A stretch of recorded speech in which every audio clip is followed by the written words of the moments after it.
नमस्कार दोस्तों, स्वागत है आप सभी का इंग्लिश लर्नर्स के यूट्यूब चैनल पर। तो आज के इस वीडियो में हम आपके सभी कॉम्पिटिटिव एग्जाम्स के लिए यूजफुल मॉडल वर्ब्स के 25 मोस्ट इंपॉर्टेंट क्वेश्चंस को प्रैक्टिस करने वाले हैं। तो इसलिए वीडियो को एंड तक देखिएगा और आपके 25 में कितने जवाब सही थे कमेंट करके जरूर बताइएगा। तो चलिए अब वीडियो को शुरू करते हैं। दोस्तों, हमारा पहला क्वेश्चन है you dash finish the project by tomorrow, it's a strict deadline.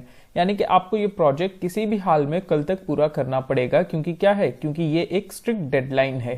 तो यहाँ पे आप देख सकते हैं कि आप क्या कर रहे हैं, किसी को कोई एक स्ट्रिक्ट एडवाइस दे रहे हैं, किसी को स्ट्रिक्ट एडवाइस दिया जा रहा है। तो जब भी स्ट्रिक्ट एडवाइस या एक स्ट्रिक्ट वार्निंग देने की बात आती है तो हम हमेशा मस्ट का यूज करते हैं। तो यहाँ पे option number A must correct answer रहेगा। नेक्स्ट क्वेश्चन है he dash have left the office early, his car is not in the parking lot. यानी कि वो क्या है, वो ऑफिस से जल्दी निकल गया होगा। क्यों? क्योंकि उसकी जो कार है वो पार्किंग लॉट में नहीं है। तो यहाँ पे आप क्या कर रहे हैं, आप एक स्टेटमेंट दे रहे हैं। ठीक है, आप स्टेटमेंट दे रहे हैं, आप कोई बात कह रहे हैं और अपनी उस बात के कहने के पीछे का रीजन भी बता रहे हैं। तो जब भी आपको एक सेंटेंस के अंदर स्टेटमेंट और रीजन दोनों ही देखने को मिल जाए तो आप फिर से क्या करेंगे, हमेशा मस्ट का यूज करेंगे। तो he must have left the office early, his car is not in the parking lot. Third question है she dash play the piano beautifully when she was a child. तो यहाँ पे आप क्या कर रहे हैं, आप किसी भी पर्सन, किसी भी लड़की के पियानो बजाने की एबिलिटी के बारे में बात कर रहे हैं। और हमें पता है कि जब एबिलिटी की बात आती है तो एबिलिटी की बात करने के लिए हम क्या करते हैं, हम कैन या कुड का यूज करते हैं, कैन या कुड का यूज करते हैं। पर याद रखिए कि जब प्रेजेंट एबिलिटी की बात होगी, प्रेजेंट एबिलिटी की बात होगी तो कैन रहेगा, और अगर पास्ट एबिलिटी की बात रहेगी तो क्या यूज करेंगे, आप कुड का यूज करेंगे। अब यहाँ पे आप बताइए कि आप क्या कर रहे हैं, प्रेजेंट एबिलिटी के बारे में बात कर रहे हैं या पास्ट एबिलिटी के बारे में। तो यहाँ पे आप बात कर रहे हैं उस लड़की के पास्ट एबिलिटी के बारे में, यानी कि जब वो छोटी थी तब की बात कर रहे हैं। तो इसीलिए आपका जो करेक्ट आंसर रहेगा वो ऑप्शन नंबर बी कुड रहेगा। नेक्स्ट क्वेश्चन है you dash not use your phone during the examination. तो यानी कि आपको अपना फोन बिल्कुल भी इस्तेमाल नहीं करना है एग्जामिनेशन के दौरान। तो यहाँ फिर से आप क्या कर रहे हैं, किसी भी पर्सन को एक स्ट्रिक्ट वार्निंग दे रहे हैं। क्या कर रहे हैं, स्ट्रिक्ट वार्निंग दे रहे हैं। और जब भी फिर से हमें पता है स्ट्रिक्ट वार्निंग की बात आएगी तो आप क्या करेंगे, मस्ट का यूज करेंगे। तो यहाँ option number A must correct answer रहेगा। फिफ्थ क्वेश्चन है if you want to succeed you dash work harder. यानी कि अगर आप सफल होना चाहते हैं तो आपको क्या करना चाहिए, कड़ी मेहनत करनी चाहिए। तो यहाँ इस सेंटेंस में आप क्या कर रहे हैं, किसी एक व्यक्ति को अपनी एडवाइस दे रहे हैं, अपनी सलाह दे रहे हैं। और याद रखिए जब भी आप सलाह देना चाहते हैं तो आपको क्या करना चाहिए, शुड या मस्ट का इस्तेमाल करना चाहिए।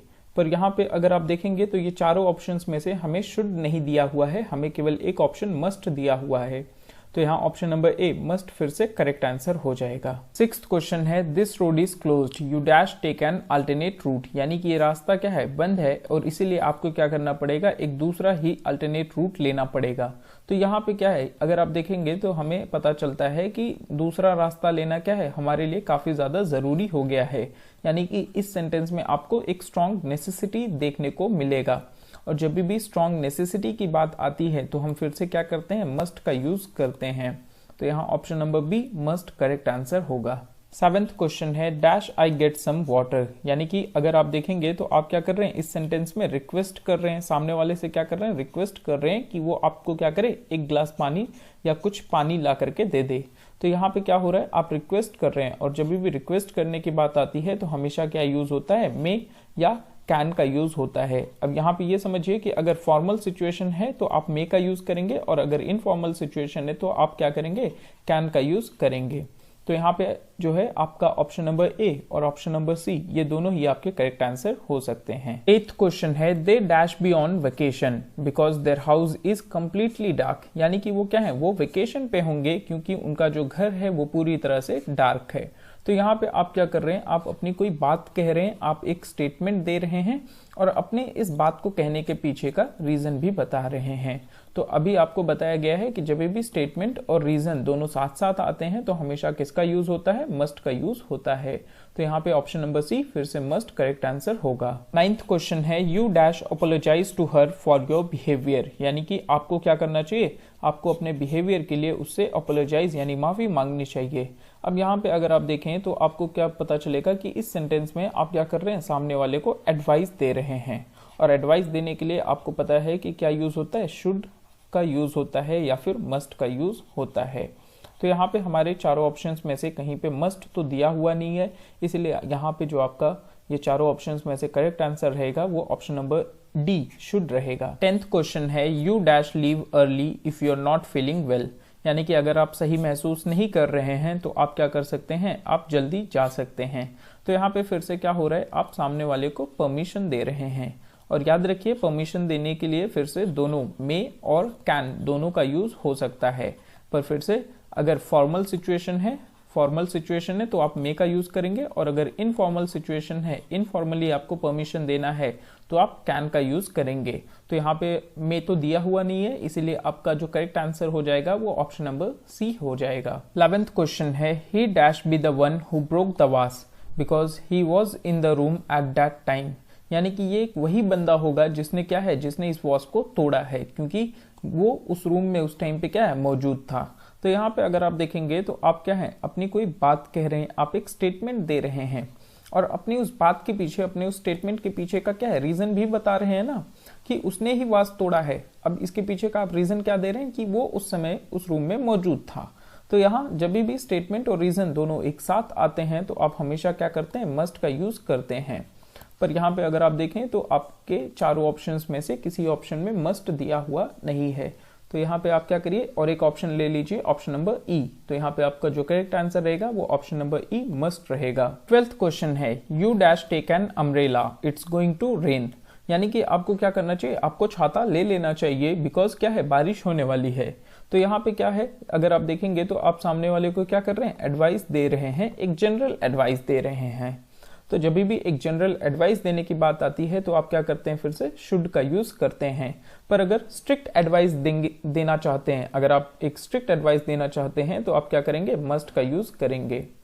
तो जनरल एडवाइस के लिए शुड का यूज होता है और वहीं स्ट्रिक्ट एडवाइस के लिए मस्ट का यूज होता है। 13th क्वेश्चन है the guest dash arrive any moment now prepare quickly, यानी कि जो गेस्ट हैं वो अब किसी भी क्षण आ सकते हैं। तो ये क्या है, एक पॉसिबिलिटी हो गई ना, आप क्या कर रहे हैं, आप पॉसिबिलिटी, एक संभावना बता रहे हैं कि गेस्ट के किसी भी क्षण आने की क्या है, संभावना है। तो जब भी पॉसिबिलिटी बताना चाहते हैं आप, तो आप क्या करेंगे, मे का यूज करेंगे। तो यहाँ ऑप्शन नंबर ए मे जो है आपका करेक्ट आंसर रहेगा। 14th क्वेश्चन है we eat so that we dash leave, यानी कि हम खाते हैं ताकि हम क्या कर सकें, ताकि हम जिंदा रह सकें।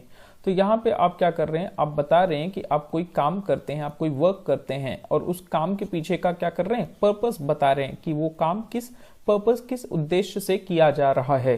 तो जब कोई काम हो रहा है उसके पीछे का पर्पस बताया जाएगा, तो आप उसको बताने के लिए, इस पर्पस को बताने के लिए क्या करेंगे, मे का यूज करेंगे। So we eat so that we may leave, तो यहाँ पे ऑप्शन नंबर ए मे जो है करेक्ट आंसर रहेगा। 15th क्वेश्चन है he is so weak that he dash lift even this book, यानी कि वो इतना ज्यादा कमजोर है कि वो इस हल्की सी किताब को भी उठा नहीं सकता है। तो यहाँ पे अगर आप देखें तो आप क्या कर रहे हैं, एक पर्सन के एबिलिटी या इनएबिलिटी के बारे में बात कर रहे हैं। और हमें पता है कि जब हम किसी पर्सन की एबिलिटी या इनएबिलिटी के बारे में बात करते हैं तो हम किसका यूज करते हैं, कैन या कुड का यूज करते हैं। तो यहाँ पे अगर आप देखें तो प्रेजेंट एबिलिटी के बारे में बात कर रहे हैं कि वो प्रेजेंट में क्या है, इतना ज्यादा वीक है। तो प्रेजेंट एबिलिटी के बारे में या प्रेजेंट इनएबिलिटी के बारे में बात करने के लिए आप क्या करेंगे, कैन का यूज करेंगे। पर यहाँ पे ये बताइए कि वो इस बुक को उठा सकता है या नहीं उठा सकता है, तो वो इस बुक को नहीं उठा सकता है। तो इसीलिए यहाँ पे जो करेक्ट आंसर रहेगा वो कैन नहीं, कैन नॉट रहेगा। तो option number A can not जो है करेक्ट आंसर हो जाएगा। He is so weak that he cannot lift even this book। 16th question है it is sunny outside it dash rain today, यानी कि बाहर क्या है, आप कह रहे हैं कि बाहर क्या है, एकदम से सनी है, ठीक है, बाहर से एकदम से खिली खिली धूप निकली हुई है, और आप बोल रहे हैं कि फिर भी क्या है, बारिश हो सकती है, फिर भी आप बोल रहे हैं कि बारिश हो सकती है। अब बताइए कि इसकी जो पॉसिबिलिटी है वो कम है या ज्यादा है। तो इसकी पॉसिबिलिटी क्या हो जाएगी, काफी ज्यादा कम हो जाएगी। और जब कम पॉसिबिलिटी बताना रहता है तो हम क्या करते हैं, माइट का यूज करते हैं। किसका, माइट का यूज करते हैं।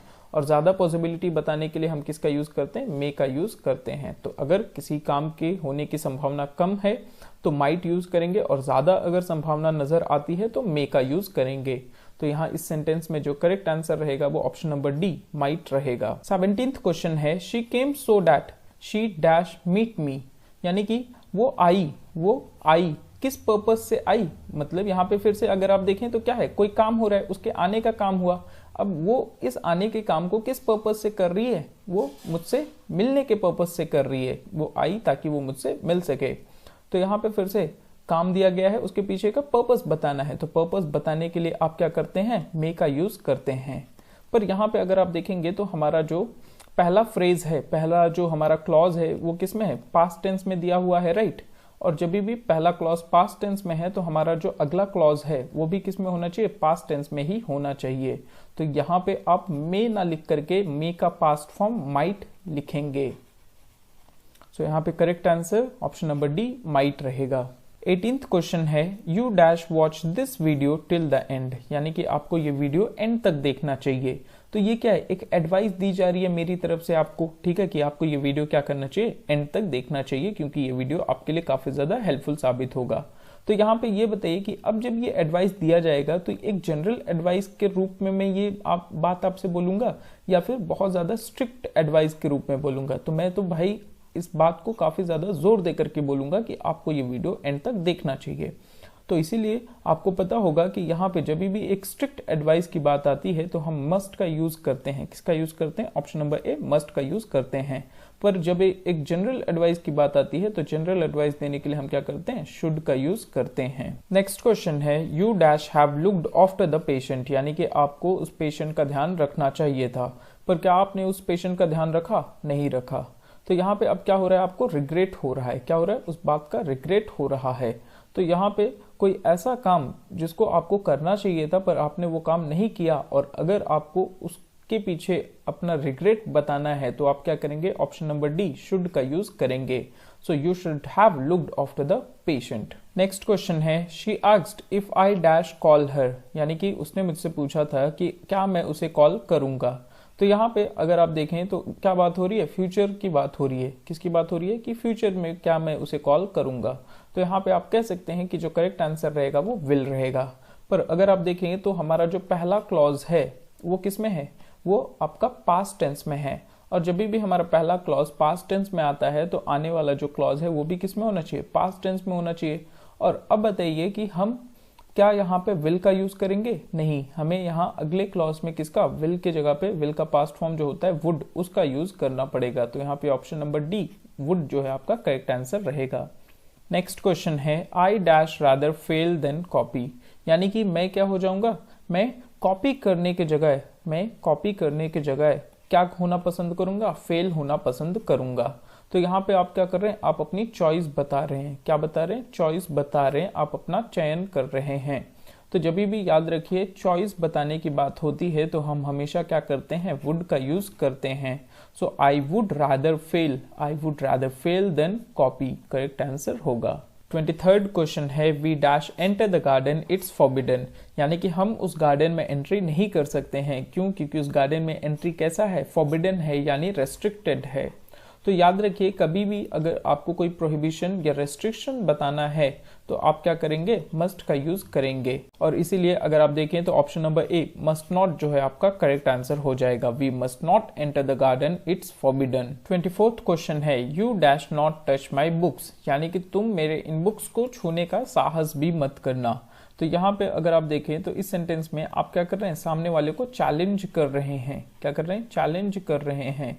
तो याद रखिए जब भी आप सामने वाले को चैलेंज करना चाहते हैं तो उसके लिए आप क्या करेंगे, डेयर का यूज करेंगे। So you dare not touch my books, आपका करेक्ट आंसर होगा। लास्ट क्वेश्चन है, dash you post this letter please, यानी कि क्या आप इस लेटर को पोस्ट कर देंगे।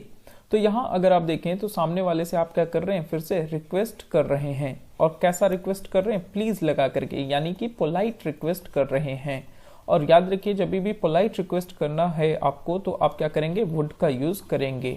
सो यहाँ पे करेक्ट आंसर रहेगा, would you post this letter please. So that's all दोस्तों, आज के लिए बस इतना ही। वीडियो को एंड तक देखने के लिए काफी ज्यादा थैंक यू। और आपके 25 में कितने जवाब सही थे कमेंट करके जरूर बताइएगा।